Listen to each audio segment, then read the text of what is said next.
Hello everybody, my name is Junior and welcome back to another episode of Hardcore Minecraft. Well, it's been a long time since our last episode. It's been almost 7 months now since I recorded my last video and uploaded it, and that was in 2025. We're now in 2026. Wow, a lot has changed, and as you can see, the world has also changed a lot. We're going to get around to that later on, because today we'll be flying far, far away. So this episode, we're starting over fresh. We're moving far, far away. Look at the map. We've gone all the way up here, and home is all the way down here. So it's a few thousand blocks away. And the idea is we're going to be building a whole new build style. I've been doing a bit of learning. I've taken a lot of inspiration from YouTube and Google and all different kinds of searches to find a style that I wanted. So you could probably guess from the thumbnail that we're going for like a cyberpunk, dystopian city, maybe a little bit of brutalism as well. We're going to go all the way in on all that kind of cool techie stuff. I recently watched Blade Runner and I was amazed by how cool the films are, and I thought, you know what, I could get back into Minecraft and I could recreate some of that stuff. So I've got a little layout here for our starter home in our new area, and we're going to have plans of building an entire city out over this side of the mountain, and then over this side of the mountain we're going to have a whole farming area, type of like dystopian cyberpunk style of farming.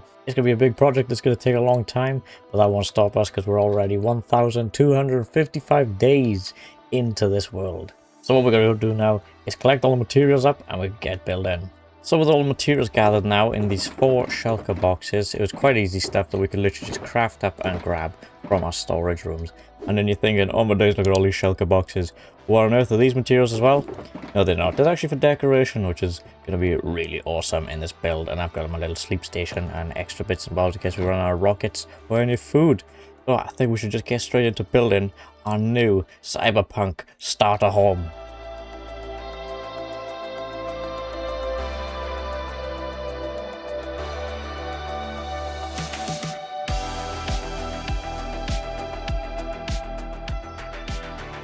And just like that, the structure is complete and it's looking super cool. I absolutely love how this is coming together already. This looks awesome, doesn't it? We have all these like vents and drains and stuff, and then we got our big bay window on the side. We got a cool entrance that comes in here. We also got a garage in here that we're going to sort out in 2 minutes. Got a nice little bit of road and obviously a path coming up. Come inside and we'll have a look.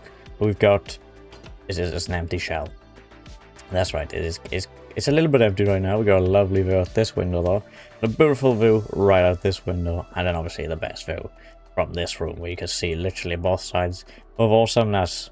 So obviously we need an interior now, so I'm going to work my magic, and hopefully when I jump back through this door we'll have a full interior done. So if we jump up now and into this door, we should have an interior completed. Wow, look at that. That's amazing.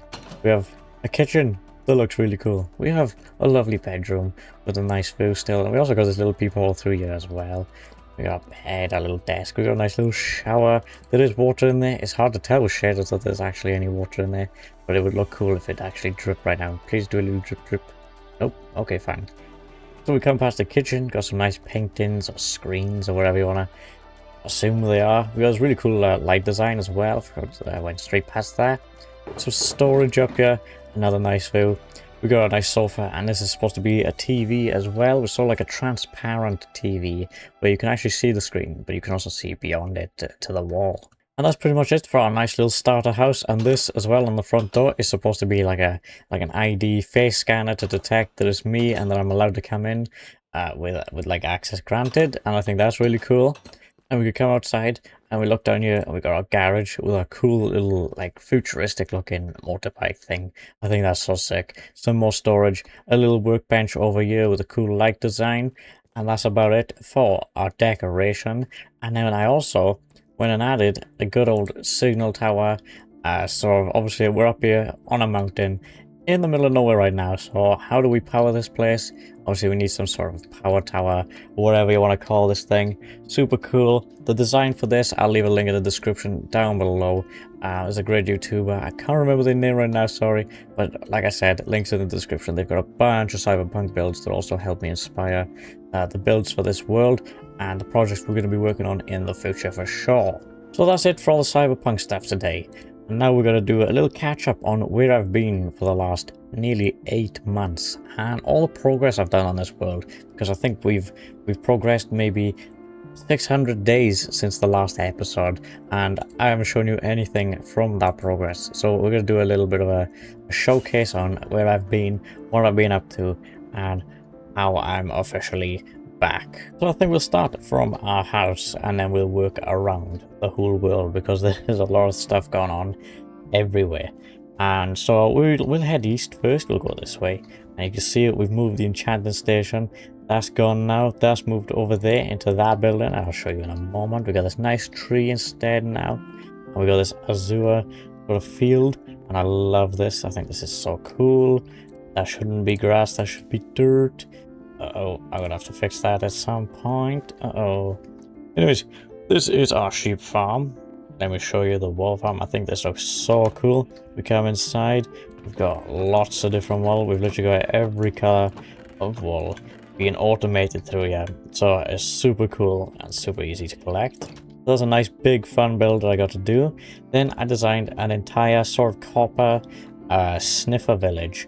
And I love the design of this. It's like sort of a fallen hills type of village. So it all works downhill like this, and you can come through, and every house is currently empty, but they're all good sizes. So I feel like we can do some interiors on some live streams pretty soon. So yeah, if you want to catch the live streams, go over to twitch.tv/mynamesjunior13, and you can help me design all the interiors for these places. But there's so many, and we got some nice torchflower fields, more empty homes. I love this whole path that leads us down to the actual barn with a field full of sniffers, and you can go in and you can see them all in here. It's so cute. Look at them just sniffing around, and it all gets collected down here then, which we've collected a lot of pitcher pods and torchflower seeds. And like I said, the houses follow all the way around like this, and a path and another big old field by here of pitcher pods. And we've also got a little coffee shop up on this little market stall, so we need a name for this. That'd be cool. And obviously we farm cocoa beans per year. A couple of empty fields that we got to fill in soon as well. I don't know what crops I'm going to put in there. I'm going to put flowers or crops. I haven't got a clue. Then over here we head into sort of a new town sort of area. This holds our enchanting room that we've done out like this. Fancy big library, into a kitchen, and then into an actual bedroom up here then. And there's 2 doors as well, which is cool. Across the street we got our sugarcane farm. Looks like a normal sort of like gardens place, nice flowers and stuff. And then you drop down here, massive sugarcane farm. It goes quite far back and produces plenty of sugarcane for us. Outside of it then we've got this big like forgery blacksmith thing going on, which is pretty cool. And then we've just got a random house over here, some horse stables, and in the future this will all lead to somewhere very cool that I've got designed and ready to go. Heading back past the sugarcane farm, we're heading over to the farming area now. I'm sort of struggling to remember what exactly I've already built in videos and what I haven't built in videos. I don't think I've showed off this moss farm that we've got. Absolutely love the design of this, and it's similar to this little copper golem village that we got going on over here. And obviously we got some beet fields, and it comes up like this. And then we come inside and you can live in here, nice little living area. And then beyond you is the farm itself. We've got a pale moss farm and a normal moss farm. Obviously you can see they doubled up. And going further along the path on this road that we have, you've obviously seen the copper village. You all love it, you all know it. Up here we got our storage room. Well, one of our storage rooms with a horse stable and stuff. And this is mainly for like our stones and all these type of brick blocks and dirt blocks and just deep slate stuff like that. So it's not an entire storage room, but it's a good section of materials that we use. And then out across the water you can see an amazing lighthouse, and then you can see some seagulls flying around, and also a really cool tugboat. So let's fly down there now. We're here on the tugboat, and it's a beautiful view of the lighthouse over there as well. And I think the birds are such a cool inclusion into the world. I think it's starting to tie everything together. We're mixing in sort of realistic stuff and the Minecraft world. This cool little island over here for our lighthouse. I love this design. I think this is so sick. But the inside has nothing inside. But that's fine, because we got some sort of shipwrecks over here into some boulders, and we got some cool other stuff going on around it as well. I'm then going to head back over, all the way over to our original starter house. And we'll head into our starter village as well. We'll draw right down into here. So let's walk past our sign of the starter town, and you can see we've put in a big birch forest. This thing is insane. This took me so many days to build and design and everything. I went a bit OTT with the crops. Look how many flowers there are. This is insane. The foliage is mental. I don't know how many boulders and chopped down trees and just details of like mushrooms growing out the sides of it. There's little trees, big trees, bushes. It's chaos. But I absolutely love how this has turned out. Obviously, you've all seen the iron farm before. That produces phenomenal amounts of iron. This has been super helpful in this world.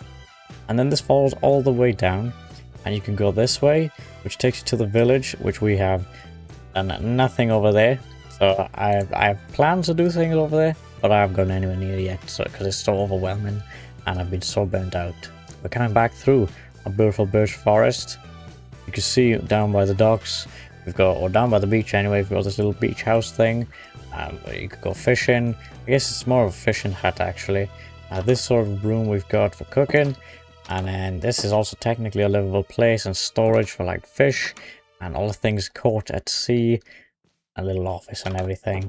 And then you can obviously go across and then we go on to the docks. And for the most part, that's actually all of our builds around in this area. On the next one, we actually have to go into a portal for. So heading into the nether now is more of our farming stuff that we've been working on. And obviously we've got this frog-like farm here that is very cool. And then if we fly beyond it and we land over at this portal, we come through here. This takes us to the middle of the sea. And oh my days, what are these phantoms doing? Please don't come after me. Stay away. They're all on fire. Oh, the noises are horrible. Quick, shoot them. Oh, I forgot how bad my aim was. There we go, we got one. So you're probably thinking, where's this portal? Take us to the middle of the ocean. What's going on? Well, let me fly out here for you. Let me show you this giant circle. This is insane. This took me about... It actually only took me like 2 or 3 weeks to do, which is crazy. I thought it was going to take way longer. But as you can tell, it's a guardian farm. We drained an entire ocean monument and we dug it all the way down. Well, not all the way down, but we dug it down deep enough to build this crazy farm. And the results are really good. I don't know if we got any leftovers in here right now. Oh, we do. We have plenty of leftovers. But I've been using some of this up, obviously. And then we got an AFK platform up there. So that's one of the big projects that took me a little while. And I think that definitely played into the burnout. Now, when I head down this ladder, I'm going to show you the #1 reason I was completely burnt out for almost 8 months. This project I've spent nearly 2 months working on, and there's definitely better methods I could have used, but I didn't want to use big redstone sort of ways of destroying this project and sort of progressing faster with it. I wanted to do it all as legitimate as possible. And you can't see anything right now. I'm going to fly forward a little bit off this ladder to show you. We've been digging out so much over the nether. There's a full roof of blackstone that I've put on it. All blackstone slabs. You can see there's a lot of beacons I've used because we're half in a basalt, half in a normal nether region. And this looks crazy with shaders, by the way. This is the first time I'm using shaders to record an episode, and I think I like it a lot. But wow, does it look crazy right now. So I'm just going to turn shaders off for a moment to show you sort of more how this project's been going, why we've got so many beacons, why we've dug out so much of the nether, and why we're not even halfway done after like 2 months. So the goal here is to build a wither skeleton farm called a whiskey train, which is an insane XP farm, with a skull farm, coal, bones, you name it. Wherever it produces just insane amounts. And I thought I need one because coal's obviously something we need long term, forever. XP we're always needing, and beacons are just great to have. And I want to be so rich with beacons that we can just use them as decorations. And just some of the stuff, we got a lot of blackstone, a lot of TNT. We got 35 ancient debris, and that's not from whatever toolbox I've set up where I've used most of the stuff I've gathered. We got a bunch of tools. It's been crazy. So we got tons of nether gold ore, magma blocks we've been collecting, lots of quartz as well. We've been super busy over here. And my goal is within this perimeter now that we've dug out, this big square, we've got to bring it all the way down to lava, then drain all the lava, flatten the bottom with slabs, possibly build a wall all the way around. I don't think I will though. The only wall I'll put around is to block the lava from coming in on the outside of the perimeter. And then we've got to build this insane with a skeleton whiskey train farm that's going to be super complicated, and I have no idea what I'm doing. So if you know, please let me know and give me a little bit of advice. But yeah, this is definitely a project I'm going to be coming back and forth to over possibly the next year or two. It's not something I want to dedicate all of my time to, but if we have the odd streams spare, we can just get to work, just mining away for a few hours. So I hope you're happy to see me return back to YouTube and streaming and the whole Minecraft creator scene. I'm definitely happy to be back now after the long break and the chaos that's been going on in IRL and just everything in general. So I hope you're all doing well, and we've got a Discord server. There'll be all different kinds of links in the description down below. Please go check them all out. And if you support me in any way possible, I'm super grateful and appreciative of that. Like the video, as always, hype it as well. I think that's a new YouTube feature. But anyways, I'll see you all in the next episode. Bye-bye now.